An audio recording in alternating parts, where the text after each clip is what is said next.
Športna psihologija, športniki in branje imajo več skupaj, kot bi morda mislili, več skupnega, kot bi morda mislili, in jaz bom skušala danes v predavanju to tudi orisati.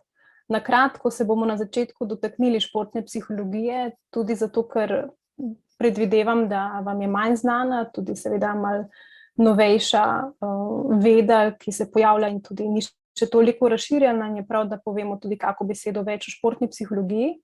Potem pa se bomo v drugem delu bolj posvetili temu, zakaj bi bilo prav, da športniki berejo oziroma da športniki več berejo. Seveda jaz razmišljam na način, da je prav, da vsi beremo, da vsi več beremo, ampak si želim to povezati s tem, zakaj bi pa bilo prav, da tudi športniki večkrat posežejo po knjigi kot po pametnem telefonu. In bom predstavila nekaj argumentov, jih povezala tudi s psihološkimi lastnostmi in predvsem tem, kako jim lahko branje pomaga pri tem, da so boljši športniki. Pa tukaj ne govorim samo o tem rezultatsko boljši, ampak celostno boljši, se pravi kot osebe, kot športniki, kot nekdo, ki razmišlja, kot nekdo, ki ima širšo perspektivo in tako naprej. Se pravi, ne govorimo samo o rezultatih. Zdaj, kazalo vsebine, da malo preletimo, tako kot je v knjigi na začetku fajn predstavljeno, kaj nas čaka, kaj nas danes čaka na predavanju. Torej najprej na kratko o psihološki pripravi športnikov, da vidite, kaj je to, kdo se s tem ukvarja, na kak način se ukvarja in zakaj. Potem se bomo na kratko dotaknili tudi pomena ukvarjanja s športom za psihološki razvoj. Na kratko bomo orisala tudi nekaj, kar se mi zdi izjemnega pomena, in sicer kako je danes težje biti športnik, kot je bilo to včasih, in predvsem zakaj branje vključiti v psihološko pripravo mladega športnika. Vmes, ker sem tudi jaz strastna bralka, si nisem mogla pomagati, da ne bi dodajala knjig in prilepila naslovnic, ker se mi zdi fajn, da vmes, ko govorimo o določenih temah, jih tudi povežemo s tematiko, ki jo lahko športniki morda najdejo na tistem področju, s katerim se tudi morda ukvarjajo. Ali pa da znate tudi vi potem športnikom priporočati za določeno področje, s katerim se ukvarjajo, kaj bi bilo mogoče fajn prebrati. Zdaj, če gremo čisto od začetka, ko govorimo o psihološki pripravi, jaz vedno pokažem to in to kažem že 10 let in verjamem, da bom kazala še nekaj let. Zakaj? Zato, ker vsi v športu, tako športniki kot trenerji, kot tudi drugi, ki šport spremljamo, vemo, da mora biti športnik telesno dobro pripravljen, tehnično dobro pripravljen, taktično dobro pripravljen in tam nekje se pojavi tudi psihološka priprava. Včasih rečemo, vse je v glavi, ampak naredimo pravzaprav nič za to. Rečemo, ja, vse je v glavi. Če si v glavi v redu, potem je vse v redu, ampak na psihološki pripravi organizirano, sistematično delamo v bistvu zelo malo. Če primerjamo seveda to s tem, kaj delamo na telesnem področju, tehničnem ali taktičnem. In pomembno se mi zdi tudi poudariti, kaj sploh spada pod psihološko področje. Verjetno, če bi vas zdaj vprašala, kaj je tisto, kar športni psihologi delamo, skoraj zagotovo bi rekli, ja, motivirate. In to je bil verjetno tudi vaš odgovor. Se pravi, športni psihologi so tisti, ki športnika motivirajo. To je res, ampak samo delno res. Zato sem pripravila kar en tak spisek vseh možnih tem, ki se pojavljajo v pisarni športnega psihologa.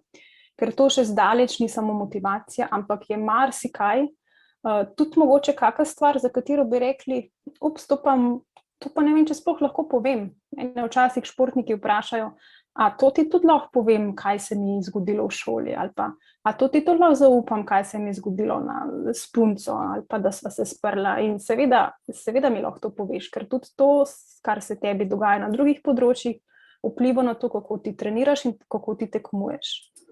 Tako da, naj bo na prvem mestu vseeno motivacija, ambicioznost.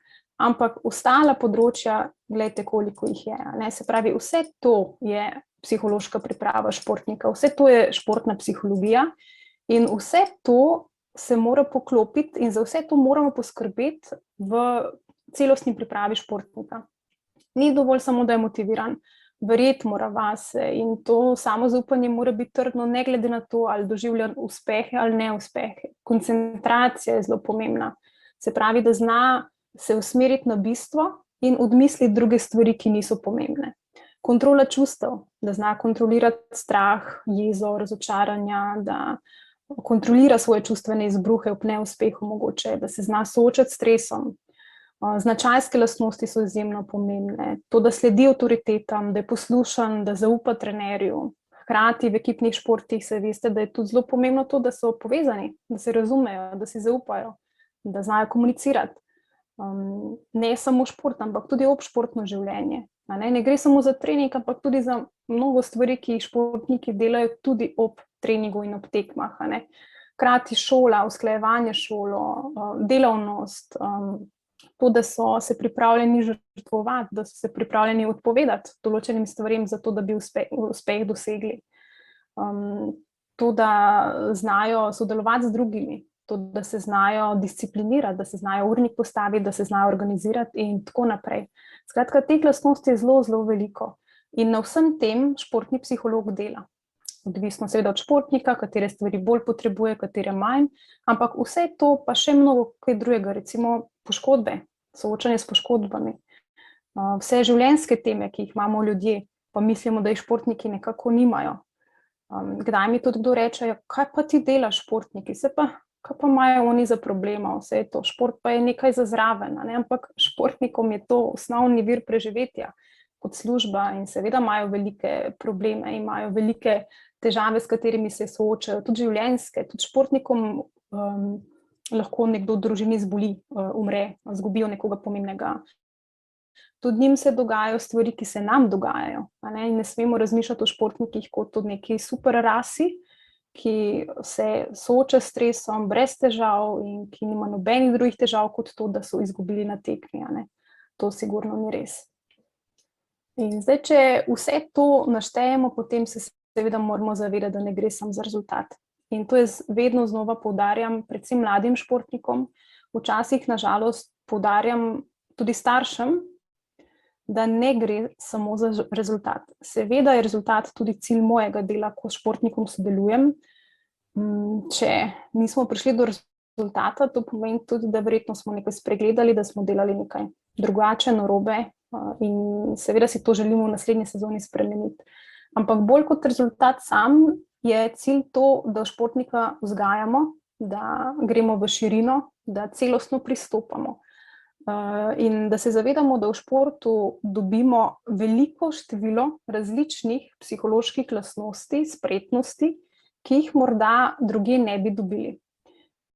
Seveda ima šport tudi lahko negativne posledice, ampak jih lahko kontroliramo, recimo poškodbe, višji stres, pritisk, veliko denarnega vložka, seveda so to tudi negativne stvari, o katerih moramo govoriti, ampak pozitivne stvari, ki jih lahko športniki in bi jih morali tudi potegniti iz športa, so ogromne.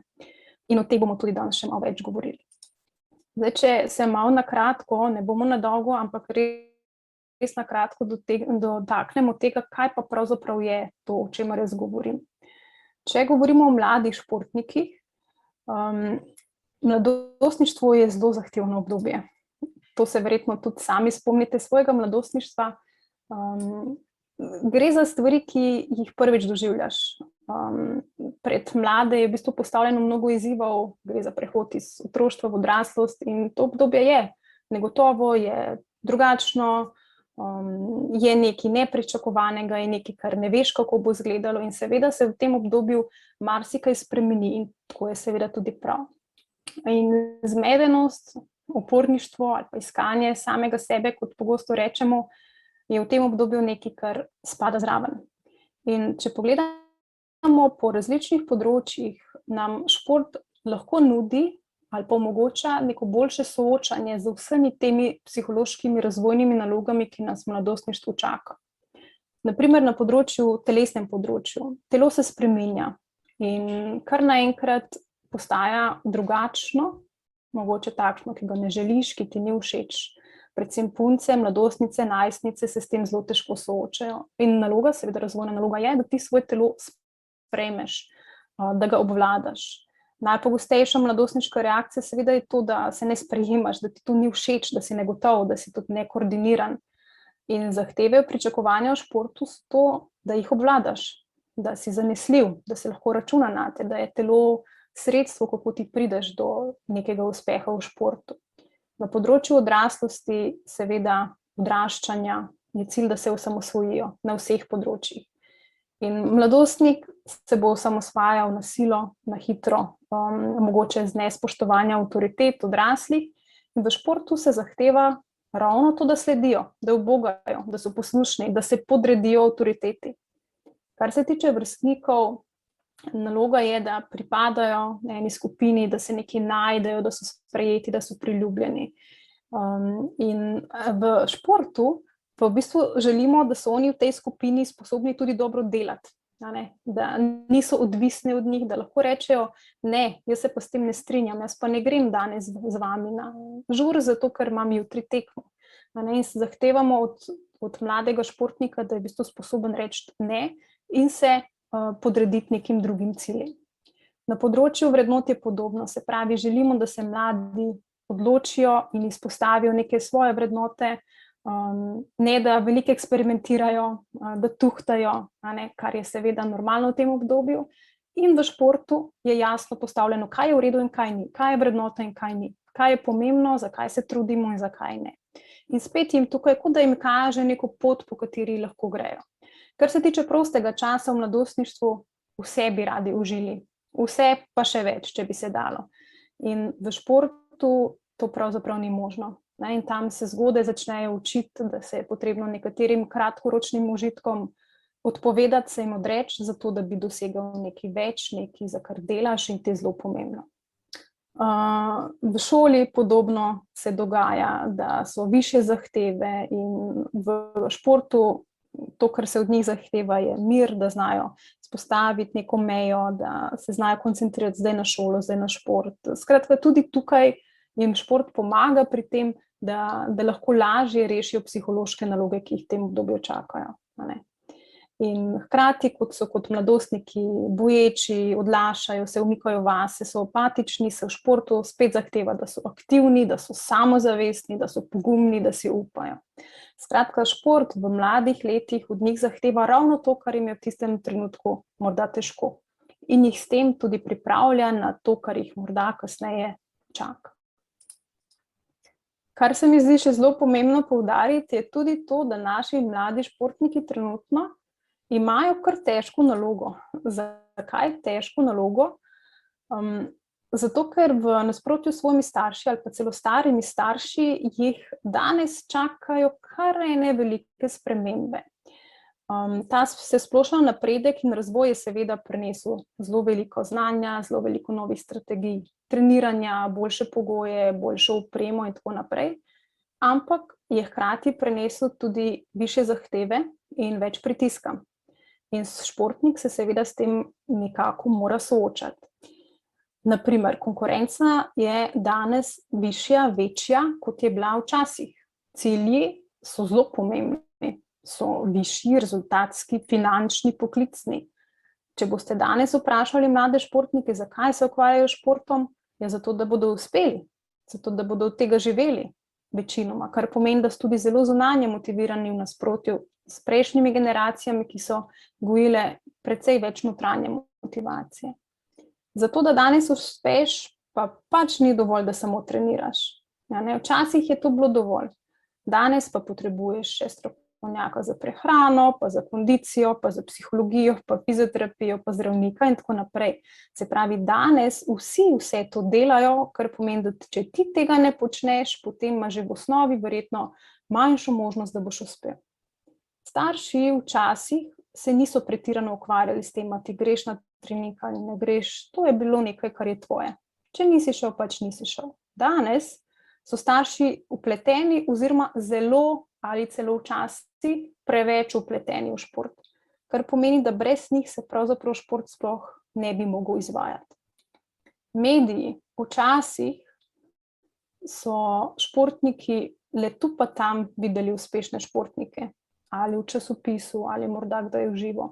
Danes lahko sledite športnikom in vsakodnevno vidite, kaj so pojedli, kako so trenirali, kaj delajo.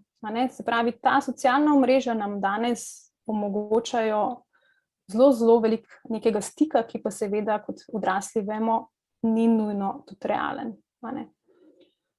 Denar in poklic večinoma športniki želijo trenirati in tekmovati ravno zaradi tega, ker bi radi v tem uspeli in zaradi tega si ustvarili neko boljšo prihodnost, boljše življenje. Vsaj v nekaterih športih, ne vseh, seveda. In šola, včasih je bila šola na prvem mestu, šport pa je bil tako malo za zraven, ker je fajn, da športamo, ker je fajn, da se gibamo. Danes marsikdaj kdo reče, poskusimo v športu, gremo all in, ponavadi rečejo starši ali pa športnik, šolo bomo pa potem delali, če bo treba, za rezervo. Se pravi, ta pogled na to, kaj je prioriteta, kaj ni, se je precej spremenil. Tudi zato, ker seveda šport zdaj mnogo bolj kot kadarkoli prej omogoča boljše življenje finančno. In zadnje, ampak zelo, zelo pomembno, opravila, ampak opravila pod narekovaj. Včasih je bilo veliko domačih opravil in manj nujnih pravil, nujnih pod narekovaj, zato ker nujno pomeni, da mladi športniki, če boste rekli, da en dan ne smejo pogledati na pametni telefon, se bo to njim zdelo grozno. Pač to je nemogoče, to se ne da zdržati in jaz moram videti, kaj so meni drugi napisali, komentirali, kaj se je zgodilo. Da ne rečem, da nekateri po noči niti ne ugašajo telefona, izklapljajo interneta, ker mogoče pa bo po noči nekdo nekaj napisal, pa bo potrebno pogledati. Skratka, ta opravila zavzamejo po mojih takih malo bolj nestrokovnih izračunih, kar pomeni, da sem dejansko vprašala mlade športnike in pogledala njihov čas, ki so ga preživeli na telefonu. Izračuni kažejo, da povprečno 5 ur preživijo na telefonu za nujna opravila, 5 ur na dan. Kar pomeni, da 5 ur na dan gledajo Instagram, Facebook, TikTok in tako naprej, ker sploh ne poznamo, kaj vse obstaja. In to jim vzame 5 ur časa, ki bi ga lahko namenili čemu drugemu. Mogoče tudi branju, če danes govorimo o branju. In na vprašanje, koliko ste brali, niso prebrali nobene knjige v enem letu, razen teh, ki so obvezne za šolo. Ampak so pa bili vsak dan 5 ur na telefonu, kar si lahko zračunamo, koliko knjig bi lahko mi, ko smo bralci, prebrali v tem času, zelo, zelo veliko. In ta nujna opravila in vse ostale spremembe, ki so nastale v zadnjih letih, seveda narekujejo precej večji psihološki pritisk na športnika.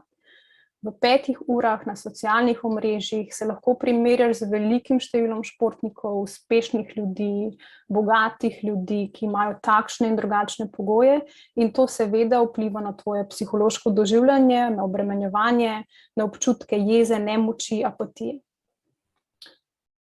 Ni jim enostavno, bomo rekli, ampak vseeno to ne pomeni, da jih podpiramo pri vsem tem, ampak jim jasno mejo zagotovo moramo postavljati. In kako bi zdaj vse to bilo povezano z branjem? Jaz vedno pravim svojim športnikom, da brez tega, da se bodo oni potrudili, da se bodo oni aktivirali, da bodo oni pripravljeni nekaj spremeniti in vložiti v svoj napredek, ne bo šlo. Se pravi, jaz na mestu njih kot športni psiholog ne morem delati tega, kar se pričakuje od njih. Jaz ne morem trenirati, jaz ne morem iti na tekmo, jaz se ne morem pogovarjati z drugimi trenerji in tako naprej na mestu njega. Se pravi, športnik mora biti aktiven sam in vlagati v svoj napredek. In dobro se tudi mora zavedati, kaj se mu dogaja, kaj razmišlja, kako se počuti. Če zna to ubesediti, če zna to povedati, je to zlata vredno. Namreč nekateri športniki, ko pridejo športnemu psihologu, zelo težko sploh opišejo, kaj se jim dogaja. Na vprašanje, kako si, rečejo v redu. Kako je bilo na tekmi? V redu. Kako je bilo na treningu, kaj ste delali, kako je bilo? Pa v redu. Se pravi, na 3 različne vprašanja enak odgovor. In to je precej težko za športnega psihologa, ki se res mora potruditi, da od takega športnika dobi neke koristne informacije, na podlagi katerih lahko potem seveda oblikuje sestavnik in dela naprej. Športniki, ki se bolje samozavedajo, ki znajo ubesediti tudi svoje misli, svoje počutje, ne samo, da ga seveda zaznajo, ampak da ga znajo tudi povedati, so precej lažji, bom rekla, za sodelovanje. Zakaj? Zato, ker je precej lažje priti do tistih stvari, ki so pomembne in na katerih je potrebno delati. In tukaj jaz vidim veliko pomoč, veliko podporo knjig oziroma branja. Zakaj? Zato, ker športniki, ki berejo, ki so brali, ki so v otroštvu brali, ali pa ki se vsaj veliko pogovarjajo s starši, bistveno bolje lahko razvijajo to samozaznavanje in besedne spretnosti, besedni zaklad. In lažje tudi povejo, kaj se jim dogaja, kaj občutijo, ne? In vse to so v bistvu lastnosti, ki niso pomembne samo za šport, ampak na splošno za življenje, tudi za šolo. In zato se mi zdi pomembno, da se tukaj vprašamo, kaj je tisto, kar bo športniku pomagalo biti boljši. In če športniki naredijo vse na telesnem, tehničnem, taktičnem področju, potem mislim, da je prav, da tudi na nek način trenirajo psihološke lastnosti. In jaz branje vidim kot izjemen trening različnih psiholoških lastnosti. Govorila bom o večjih argumentih, jaz sem jih izbrala 6, vem, da bi jih lahko mogoče še več, mogoče se tudi vi spomnite še na koncu kakšne zelo pomembne stvari, ampak jaz sem jih izbrala 6, ki sem jih povezala z zahtevami športnega okolja. Širša perspektiva in učenje iz izkušenj drugih, nadgradnja ali pa pridobivanje znanja, empatija, prisotnost tukaj in zdaj, fokus, kot način sproščanja oziroma kot del prednastopne rutine in kot mentalna stimulacija. Če gremo kar od začetka, tako kot sem prej rekla, pri vsakem boste videli slikico ene knjige, naključno ni nujno, da paše ravno na znanje, ravno na empatijo, ampak je knjiga, ki je meni ostala v spominu kot knjiga, ki jo priporočam športnikom, da jo vzamejo v roke. Širša perspektiva in učenje. Športniki včasih, ko govorijo o svojih problemih, rečejo, da to je pa nekaj, kar se samo njim dogaja. Da to je nerešljivo, da to je tako hudo, da nikakor ne znajo najti poti ven iz tega. In res je, da se tekom kariere soočajo z marsikatero težavo, nekim stresnim dejavnikom, poškodbo in tako naprej.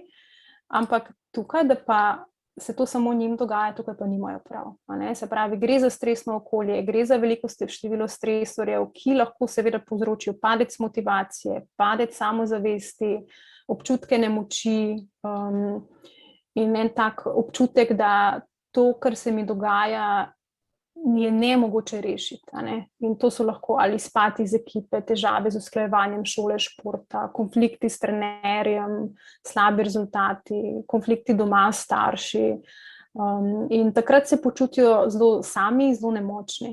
In če berejo, potem lahko v knjigah morda odkrijajo, da to se pa tudi drugim dogaja. To se morda dogaja vrhunskim športnikom, ki jih spremljam, pa mislim, da so super ljudje, nimajo nobenih težav, ampak ravno sem v knjigi prebral, da so se tudi oni soočali z depresivnimi obdobji, da so se tudi oni soočali s poškodbami, z občutki, da bi morda nehali, se spraševali, a je šport še vedno to, kar me veseli, ali bi raje počel kaj drugega. In ko prebereš nekaj takega in gotoviš, da ima tvoj idol ali pa je imel podobne težave, si verjetno misliš, okej, v redu je. Nisem sam v tem, tudi drugi imajo te podobne težave. In iz tega seveda sledi, če so pisali o svojih problemih, so verjetno pisali tudi o rešitvah, kako so jih reševali, kako so se tega lotili, koga so vprašali za pomoč. Se pravi, to, kar se mi dogaja, to, o čemer stalno razmišljam, o čemer se stalno obremenjujem, to se dogaja tudi drugim in je rešljivo. Tukaj sem dodala knjigo, ki je meni ostala zelo v spominu, in sicer zato, ker gre za športnico, ki je zelo mlada, na olimpijskih igrah dosegala medalje in navzven kazala moč, samozaupanje, lepoto, uspešnost. ampak navznoter pa je bilo marsikaj drugega, kar se je dogajalo. Se pravi, bila je eno tako bitko s seboj, ne s številkami, ne z vodo, ne z tekmicami, ampak sama s sabo. In ta je zelo primerna za športnike, ki se soočajo z različnimi težavami, od motenj hranjenja, depresije, anksioznosti, težav doma, ločitve staršev in tako naprej. Hkrati iz tega izhaja, da če jaz preberem, kaj se drugim dogaja, in če drugi pišejo o rešitvah, kako so oni sami te stvari spremenili, potem lahko jaz vidim, da se to da rešiti in vidim, kako bi se to dalo rešiti. Seveda nikoli rešitve, ki so uspele pri nekom, ni nujno, da bodo uspele tudi pri drugem, ampak vsaj vidim neko novo strategijo, ki je jaz še nisem poznal, neko novo znanje dobim, neke nove spretnosti in mogoče probam in ugotovim, da je to nekaj, kar rešuje mojo težavo, a ne. In to delam na nek boljši način, na nek način, ki ga prej še pač nisem poznal. In vedno je fajn, da se vprašam, ko knjigo preberem, kako mi lahko to pomaga, kako bom jaz to vključil v svoj trening, v svojo tekmo, kako mi lahko to mogoče pomaga pri tem razmišljanju, ki ga imam. Če se vrhunskemu športniku to dogaja, to pomeni, da to razmišljanje torej ne kaže, da sem jaz slab, ampak verjetno kaže na to, da je to normalno, da se take misli pojavijo in da jih mogoče lahko celo kontroliram.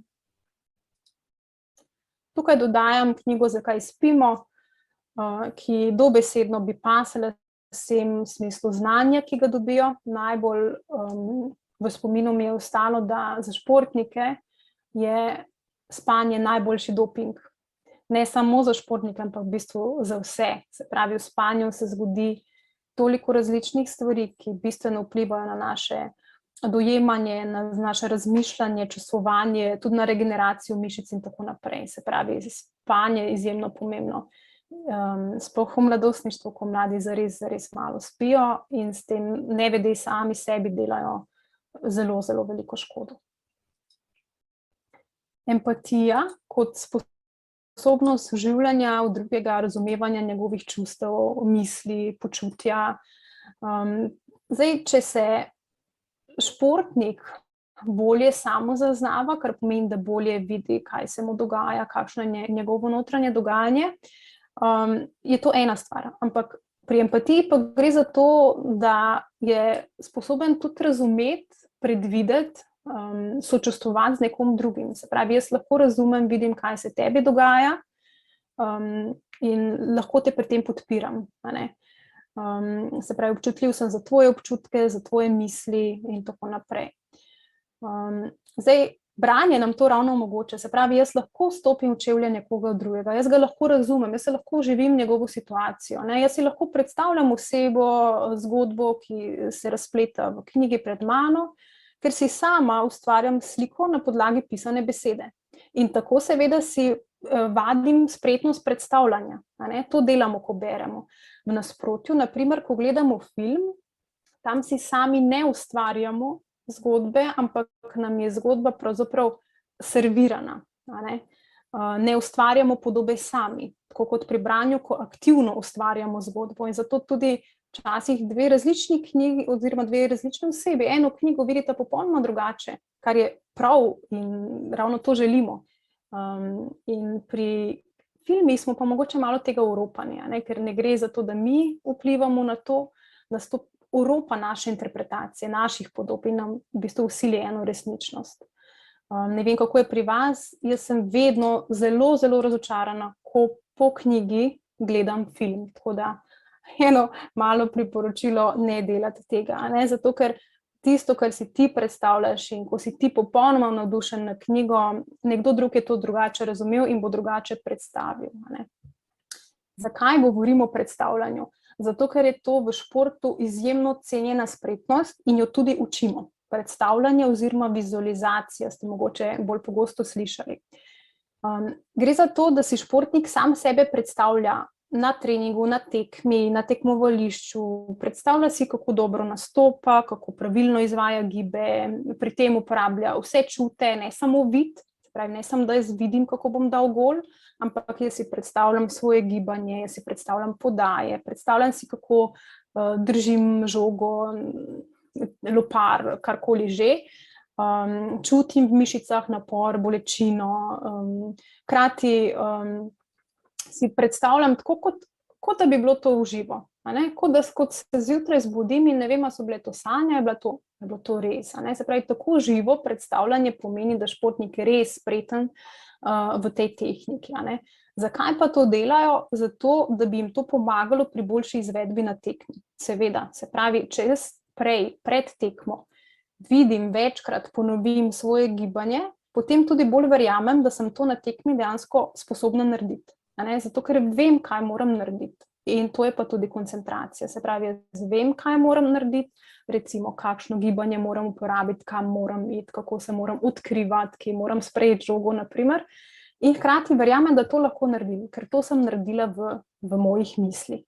Seveda, tukaj je potrebno poudariti, da to mora biti realno.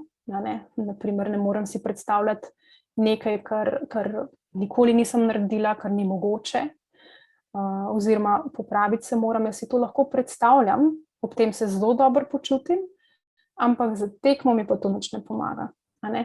In nekateri športniki zelo dobro, preden se sploh začnemo tega učiti, to že zelo dobro znajo. Si znajo predstavljati limono, kako jo tipajo, kako je kisla, si znajo predstavljati, kako hodijo po pesku, kako so na plaži, kako uživajo in tako naprej. Eni pa ne. In tisti, ki, po mojem mnenju, ki veliko berejo, ki imajo veliko izkušenj s predstavljanjem nekega pisanega gradiva, ali pa tudi povedanega gradiva, imajo tukaj malo prednost. Se pravi, lažje si bodo predstavljali in lažje bodo to tehniko izkoriščali kot pomoč pri svojem športu. Tukaj sem dodala knjigo Zlato, ki sem jo prebrala v zadnjem času po priporočilu Sabine. Sabina, hvala. Ta je bila krasna, seveda tudi zaradi teme, ki je meni blizu, ker govori o kolesarkah, in pravzaprav zajame vse, kar se v športu dogaja. Odločitve, cilje, pri ženskah tudi odločanje za otroka in tako naprej. Zelo fajn. Če gremo še na naslednjo, prisotnost tukaj in zdaj, oziroma treniranje, izostrojevanje fokusa. V športu, ne samo na tekmi, ampak tudi na treningu je zelo težko držati koncentracijo. In tudi vam, recimo, na tem predavanju verjetno ni enostavno držati koncentracijo, ker smo online, ker se dejansko ne vidimo, ker samo poslušate glas, vidite sliko, ki se premika, in je to zelo težko. In če mlad športnik težko drži koncentracijo na treningu in na tekmi, kaj šele bo v prostem času? O čem bo torej on razmišljal v prostem času, kaj se bo njemu podilo po glavi? In v športu ne gre samo za to, kar narediš na treningu in na tekmi, ampak tudi in predvsem za to, kaj narediš izven športa. Higiena spanja, čas za regeneracijo, naprimer, urejenost prehrane, čas, ki ga preživijo na telefonu, čas, ki ga namenijo različnim drugim opravilom in tako naprej. Se pravi, ne gre samo za trening. Tudi če narediš fantastičen trening, ampak potem si naslednjih 8 ur na telefonu preležal, nisi imel časa za obroke in pol spat si šel seveda tudi zelo pozno, potem to ne more biti nekaj, kar ti omogoča napredek. In bolj kot športnikov misli potujejo naokrog, bolj kot imajo težavo svoje misli kontrolirati, pa jih usmeriti na pomembne stvari, težje bodo dosegli tisto optimalno stanje, kjer dobro trenirajo in tudi tekmujejo. In jaz vidim branje tukaj kot idealen način za trening fokusa, za trening tega, da si prisoten zdaj v točno tem trenutku in da si sposoben odmisliti druge moteče dejavnike. Se pravi, jaz berem in meni je ta zgodba izjemno zanimiva, pomembna, in vseeno je, kaj se dogaja na telefonu. To bi bil recimo idealen scenarij, ki verjetno ni uresničljiv, ampak branje kot tako vam oziroma športnikom lahko pomaga pri tem, da se usmerijo na nekaj, kar sami ustvarjajo. Ker mladi športniki imajo izjemno dobro koncentracijo, ko spremljajo pametni telefon. Tudi če jim boste kaj povedali med tem, ko gledajo telefon, bo verjetno Saj bom naredil. In čez 1 uro lahko ponovite isto in bo še vedno isti odgovor. Kar pomeni, da koncentracija pri gledanju v pametni telefon je dobra, ampak zavedati se moramo, da tukaj pravzaprav ne gre za koncentracijo, gre za popolnoma za izgubo kontrole. Se pravi, ko gledam v telefon, se popolnoma prepustim dogajanju na zaslonu in ga samo pasivno spremljam. In to, kar spremljam, je v bistvu zelo strukturirana in nekontroljiva vsebina, naprej določena vsebina. In to negativno vpliva na športnikovo koncentracijo. Se pravi, tukaj nima vajeti v svojih rokah, tukaj je popolnoma prepuščen, voden, kot da izklopi popolnoma vse svoje kognitivne funkcije, ki so potrebne.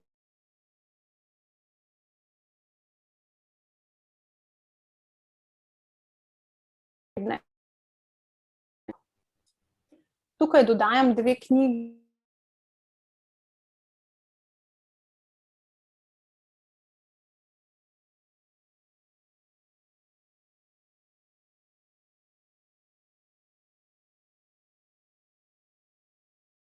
Še sproščanje in prednastopna rutina. Rutina v bistvu pomeni to, da preden greš na tekmo ali preden greš pred 11-metrovko, preden izvajaš prosti strel, prosti met, izvedeš nekaj aktivnosti, nekaj stvari, ki ti dajo občutek, da si pripravljen. To je rutina. In športnike učimo rutine, ki so kratke ali dolge. Kratke so tiste, ki jih izvajajo pred posameznim tehničnim elementom, dolge so pa te, ki jih izvajajo pred tekmo, kot pripravo na tekmo, recimo že zvečer prej in potem celo jutro do tekme. In gre za povezavo vedenjskih in mentalnih rutin. Se pravi, pripravim si torbo, pripnem si številko, ogrejem se, ampak tudi to, kar včasih športniki izpustijo, mentalna rutina, pomislim, kaj si želim, povem si ključna navodila, sprostim se, umirim se. In tukaj jaz vidim branje kot možnost ali za sproščanje, se pravi, zvečer pred tekmo je zelo težko zaspati. In takrat lahko neko branje pomaga pri tem, da se umirim, da odmislim skrbi, ki jih imam, da se odklopim od stalne priprave in stalnega razmišljanja o mojem nastopu, da se lažje umirim in seveda tudi zaspim. Hkrati pa jaz vidim to tudi kot del rutine, kot pripravo na tekmo. Namreč ne moreš se stalno pripravljati na tekmo, vmes se tudi moraš malo odklopiti in delati nekaj drugega. In to naj ne bo vedno telefon, ampak naj bo tudi recimo nekaj drugega, kar je knjiga, idealen izbor. Pravi, da se odklopim od stalnega razmišljanja, od stalnih vizualnih informacij in da se priklopim na nek drug svet, knjižni svet. To vedno priporočam, je pa eno vprašanje, ki ga športniki vedno tukaj postavijo, kaj naj berem. Ampak izbire je toliko, to veste vi bolje kot jaz, da zagotovo bo vsak športnik našel nekaj zase. Preživetje tukaj predlagam, smučar, osrednji šport, ki se okrog njega se vrti, ampak je mnogo več kot samo smučanje, o življenju, o izbirah, odločitvah, o preživetju, o vsem tem psihološkem pritisku, ki ga mladi športnik ima. In še mentalna stimulacija. Športniki zelo radi telesno delajo, so telesno aktivni, ampak vedno poudarjamo, da je potrebno biti tudi mentalno aktiven, da ni dovolj, da samo treniraš telo, potrebno je trenirati tudi glavo. Mentalna stimulacija pomeni, da je potrebno narediti še nekaj za to, da so možgani aktivni, da se tam nekaj dogaja. Mi lahko napredek pospešimo, ne moramo čakati samo na to, če bomo dobro trenirali, potem bomo tudi samozavestni, potem bomo tudi koncentrirani. Seveda bomo, ampak mi te lastnosti lahko izboljšamo, pospešimo njihov razvoj, če delamo še na psihološki pripravi oziroma si pomagamo z drugimi različnimi tehnikami. In spet tukaj vidim branje kot en način, ki lahko sproži tukaj malo dogajanja, malo kemije v možganih, ki je sicer ne bi bilo. Se pravi, če bo športnik napredoval v koncentraciji, bo lažje delal na treningu, bo lažje delal na tekmi, če bo napredoval v motivaciji, prav tako, če bo napredoval v samozaupanju, si bo več upal v določenih situacijah na tekmi, a ne? Se pravi, vsaka psihološka priprava mora imeti tudi nek vpliv na igro. In branje kot tako je zagotovo ena stvar, ki mora spadati pod prosti čas, zato da bi ne samo se sprostili in odklopili, ampak tudi, da bi si znali pomagati pri vseh teh lastnostih, a ne? Se pravi, da je to nek mentalni trening, a ne? Da delaš celostno, ali sam na psihološki pripravi, ali strokovnjakom, in da poskrbiš, da tudi izven treningov nekaj narediš zase in da poskrbiš za svoje možganske funkcije z nalogami, ki ti pač lahko pomagajo, kot je branje, razmišljanje, predstavljanje, a ne? Trening za možgane, ki skupaj s telesnim treningom pač lahko zelo velik pripomore k doseganju ciljev. Še tukaj kratek komentar, športni gen, mogoče je tudi ena taka, sicer malo bolj zahtevno branje, ker vsebuje izjemno veliko različnih raziskav, za mlade športnike je pogosto malo težje prebrati, ampak se dela lepo po intervalih, po delih, tako kot na treningu. Ni treba vse knjige naenkrat pogoltniti. Zdaj pa bi rada še na kratko komentirala knjigo, ki se mi zdi tudi izjemno pomembna za branje v športu, podobno kot prejšnja, kot športni gen, tudi zahtevna in vsebuje izjemno veliko informacij. Jaz sem skušala potegniti samo ključne stvari ven, ki se tičejo športne psihologije. Knjiga govori o tem, ali je bolje se specializirati nekje, ali je bolje, da ostaneš raznovrsten, oziroma da postajaš in se trudiš biti raznovrsten.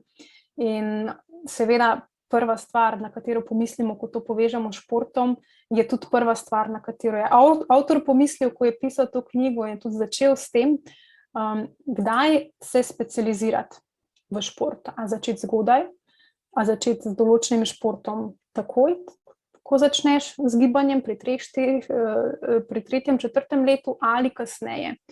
In tukaj pravzaprav enega takega odgovora, ki bi bil popolnoma resničen in izključeval druge, ni, zato ker imamo športnike, ki zelo zgodaj začnejo, na primer gimnastika je primer športa, kjer vam pri 6 letih rečejo, da je prepozno, da brez veze, da bolje, da probate kaj drugega, a ne? Se pravi, gre za izjemno zgodno specializacijo. In ja, lahko so taki športniki tudi uspešni, se pravi, zelo zgodaj začnejo in so mogoče ravno zaradi tega, ker so tako zgodaj začeli delati usmerjeno za določen cilj, uspešni. Ampak po drugi strani imamo pa športnike, ki kasneje začnejo z določenim športom, se pa prej ukvarjajo z drugimi športi, kar pomeni, da razvijajo širino gibalnih vzorcev, širino gibanja, razumevanja gibanja in tako naprej. In so tudi uspešni, kar pomeni, da enega odgovora verjetno ne bo, ampak kar se tiče psihološkega razvoja, športni psihologi zagovarjamo to, da do približno 12. leta je pomembno, da športnik razvija se v širino, ne v ožino in ne v specializacijo. Kasneje pa seveda ja, ker to tudi šport narekuje. Potem druga pomembna tema, izjemno pomembna, čeprav se morda katerim športnikom to ne zdi, takoj ko govorimo o šoli, je to ni pomembno, ampak je zelo pomembno. Se pravi, dvojna kariera, tudi projekt, ki je v Sloveniji zelo zaživel preko Olimpijskega komiteja. Gre za to, da se spodbuja to, da se športniki razvijajo na različnih področjih. Se pravi, da se ne specializirajo samo za šport, ampak da si puščajo odprto možnost, da je tudi šola še nekaj tukaj, ki je tudi pomembna in je tudi treba dokončati ali pa vsaj pustiti odprta vrata, da bom tam še kaj nadaljeval. Se pravi, če se identiteta gradi samo na področju športa, je to težko, ker to pomeni, jaz sem športnik, pika. In potem dolgo ni ničesar ni, kar temu sledi. In predstavljajte si, kaj se zgodi, če se ta športnik poškoduje. Kaj se zgodi, če mu ne gre? Kaj, če zapade v krizo rezultatov, ki se kar ne izboljšajo? Je to zelo, zelo težko za njegovo psihološko dojemanje. Zato je vedno treba stati na 2 nogah, ne samo na eni. In naj bo to šport in šola, dokler se da. Če pa to šport potem kasneje ne omogoča več in ne gre, seveda se potem športniki odločajo, kaj je v tistem trenutku najbolj pomembno. Pa mogoče še na kratko, ker vidim, da me že malo čas preganja, nekaj, kar se mi zdi tudi zanimivo, igralci, ki igrajo lahko na večjih različnih pozicijah. Ne vem, koliko spremljate šport, koliko ga razumete, ampak igralci, ki so sposobni igrati malo tukaj, malo tam, so izjemno cenjeni, zato ker so pravzaprav dobri na več različnih pozicijah in jih lahko trener porabi, bom rekla po domače, na večjih različnih pozicijah. In to ne gre za to, da so naučeni, nujno naučeni gibanja in tega, kar je tam potrebno, ampak gre bolj za to, da razumejo igro, da so si sposobni predstavljati, zakaj je pomembno, da se gibam tako, zakaj je pomembno, da naredim to in to v določeni situaciji. In tukaj seveda tudi govorimo potem o raznovrstnosti. Potem pa mogoče še formalne, neformalne vloge.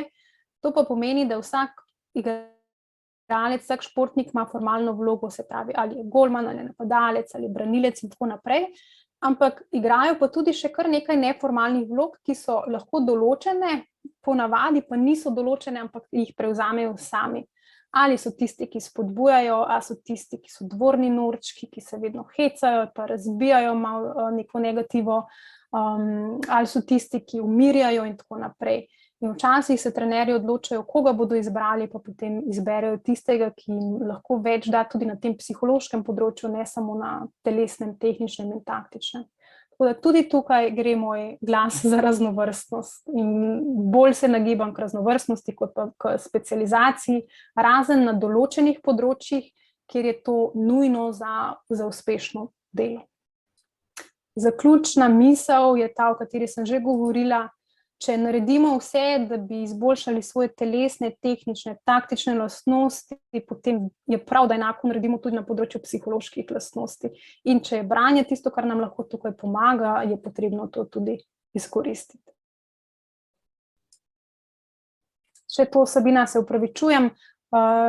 Ti si že o tem govorila, samo na kratko, torej 2 knjigi iz področja praktične športne psihologije, ki sta zelo zanimivi, ker sta praktični, se pravi šport z bistro glavo je za priporočati vsem mladim športnikom, noter so tudi delovni listi, naloge in praktični vidiki športne psihologije za vse delavce v športu, trenerje, predvsem starše, govori pa o različnih področjih, lahko rečemo vseh pomembnih in predstavi tudi primer športnika in načine reševanja.